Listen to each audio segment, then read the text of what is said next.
Buenas noches, mi nombre es Víctor García Belaunde. Bienvenidos a esta 7ª edición de La Manzana Prohibida. Es un programa promovido por la Sociedad Secular y Humanista del Perú que busca popularizar la ciencia, sus teorías y descubrimientos en un lenguaje que esté al alcance de todos.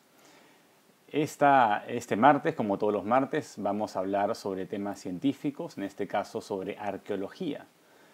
Vamos a examinar las bases de esta ciencia, en que se basa la arqueología, y también vamos a ver si podemos desmitificar algunas teorías del Perú precolombino. En este caso tenemos como invitado especial a Sam Ghavami. Él es arqueólogo suizo que está terminando su tesis de maestría en la Universidad Católica sobre el periodo transicional de la cultura moche a la cultura lambayeque. Cuéntanos, Sam, no sé si podemos comenzar con el tema de qué es la arqueología. Buenas tardes. Sí, pues la arqueología es una disciplina científica que trata de reconstruir los procesos históricos pues, de los pueblos del pasado. Pues, ¿no? Y claro, pues la etimología del nombre lo dice, ¿no? Arcaios en griego antiguo es lo antiguo o lo que está al inicio, ¿no? Entonces la ciencia que, claro, que desarrolla pues ese camino. Entonces, por ello, los arqueólogos pues tratan de analizar los vestigios que encuentran en las excavaciones. Entonces, los restos materiales, ¿no? Que son finalmente cualquier cosa, desde una pequeña flauta hasta una pirámide monumental, que son o creados o modificados por el hombre. Pues, ¿no? Claro, pero ¿cómo sabe un arqueólogo cómo interpretar estos restos? Porque uno puede encontrar muchas cosas y el hombre es muy imaginativo y puede venir con unas historias que tal vez no sean ciertas. ¿Cuál es el criterio para interpretar estos hallazgos? Hay toda una metodología, ¿no? La cosa es que justamente la arqueología es o los temas que tocan la arqueología, o sea, toda la historia de los pueblos pasados y todo, fomenta mucha imaginación, ¿no?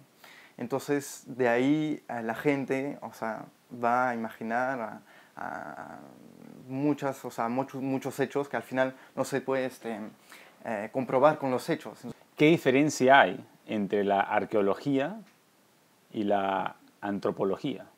La antropología en sí es el estudio del ser humano, ¿no? Antropos en griego es el hombre, ¿no? Entonces estudia por todos los lados, ¿no? Las facetas diferentes del ser humano, que sea físico, que sea su pensamiento, que sea el lado social, bueno, todos esos hechos, ¿no? Puede ser del pasado, pero también del presente, ¿no? Pero el arqueólogo, ¿no? se centra, digamos, sobre la cultura material y analiza justamente esos restos materiales, ¿no? Esos vestigios. Entonces, el arqueólogo se dedica a excavar, a recuperar restos materiales para reconstruir una cultura que ya no existe, y el antropólogo más bien estudia culturas actuales que tal vez estén en otro grado de desarrollo, ¿no? O sea, en antropología finalmente de cualquier cultura, ¿no? O sea, pero la cosa es que el arqueólogo necesita, digamos, esas otras disciplinas, ¿no? Para fomentar, digamos, o desarrollar sus hipótesis. O sea, un arqueólogo va a trabajar con antropólogos, va a trabajar con historiadores, de hecho tiene que tener ese tipo de formaciones también, ¿no?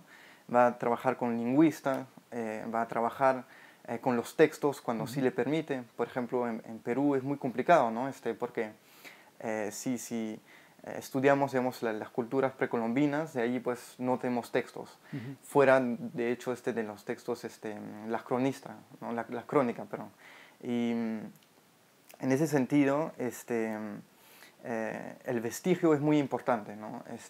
De ahí nos da todos los elementos, los indicios, ¿no? Que podemos ir claro, desarrollando y bueno, construyendo esas hipótesis. Entonces hay por lo menos una arqueología prehistórica y una histórica que ya tiene el apoyo de los textos. Entonces, exacto, ¿no? Exacto. Entonces, el término prehistórico es antes de los escritos, ¿no? Entonces, el problema es que, claro, acá, como hasta los incas no tenían escritura, o sea, hasta lo que sepamos, hablamos de prehistoria, pero al final, claro, no es la misma prehistoria por ejemplo, en Europa hace 5 o 7 mil años, ¿no? Esa es una limitación para interpretar los hallazgos arqueológicos, porque de hecho a la hora de tener textos que confirman tu interpretación puede ser más Claro. confiable. Ya, entonces es otra, bueno, dentro, digamos, de la metodología del arqueólogo, también hay que cuidar con los textos, ¿no? Porque, por ejemplo, bueno, acá tenemos el ejemplo de las crónicas y los textos son dentro de un contexto, y eso es muy importante para el arqueólogo, ¿no?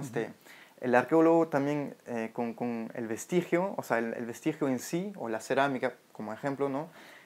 Nos da información, pero también y sobre todo su contexto. Por ejemplo, digamos, por eso es importante encontrar el vestigio en el in situ, ¿no? En el lugar. Y es lo mismo por la escritura, porque los textos están escritos dentro de un contexto histórico, cultural, y entonces el ejemplo de las crónicas muestran que son gente que se dirigen a la corona española, que tienen mucho a priori, ¿no? Hacia los indígenas, hacia las culturas que al final no conocían, y entonces no se puede tomar a la letra lo que dicen, ¿no? Hay que hacer con cuidado, digamos.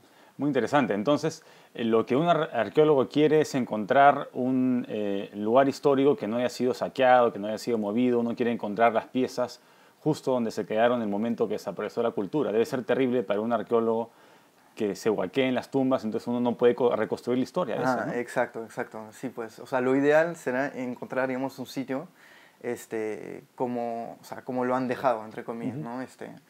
Y el caso en Perú es que justamente muchísimas de las piezas han sido huaqueadas, ¿no? Saqueadas y todo. Entonces encontramos en colección privadas y todo. Entonces, en ese sentido, las piezas sí, de hecho, o sea, es una información si es que sí es verdad, ¿no? Verdadera, pero de hecho nos falta porque el contexto, también una información importante para el arqueólogo es, puede crear una secuencia cronológica con la estratigrafía que va a hacer en el lugar, pues, ¿no? De ahí entonces es muy importante, de ahí entendemos dentro de las excavaciones dónde se encuentran las piezas, a qué época pertenece, con qué se relaciona, ¿no? Exactamente esa cuestión de contexto, ¿no? Muy interesante. Estamos acá con Sam Ghavami. Él es arqueólogo, está haciendo su maestría en la Universidad Católica y es interesante porque te debes haber topado en tu carrera con varios mitos locales que ahí puedes tú mismo desmentir en tu práctica profesional, ¿no? ¿Nos puedes contar un poco? Claro, como hemos dicho, la arqueología se enfrenta muchísimo a esos mitos, ¿no? O sea, que sean creencias populares sobre temas históricos que tocan la arqueología, o sean mitos que llamamos más histórico, como por ejemplo el mito de Manco Cápac, algo así. Una de las cosas interesantes es, por ejemplo, que los mitos históricos dirigen las excavaciones, por ejemplo, arqueológicas. Porque uno no va a excavar en un lugar solamente para encontrar algo, ¿no? Sino que el arqueólogo tiene que tener una hipótesis, ¿no? de excavación, encontrar, o sea, saber qué quiere encontrar y hacer su prueba. Entonces, lo que pasa es que en la costa norte hay ese ejemplo típico, digamos, para la cultura lambayeque del mito de Nailam. Entonces, en los años 80 hicieron excavaciones en los sitios de Chotuna, en Chornancab, para excavar digamos, ese sitio y de repente encontrar si es que el mito, digamos, de Nailam era verdad y llegó en esa región y creó Perfecto, no sé si nos puedes contar sobre el mito en la segunda parte del programa. Muchas gracias, hacemos una pausa y regresamos en la segunda parte de La Amazonía Prohibida. Gracias.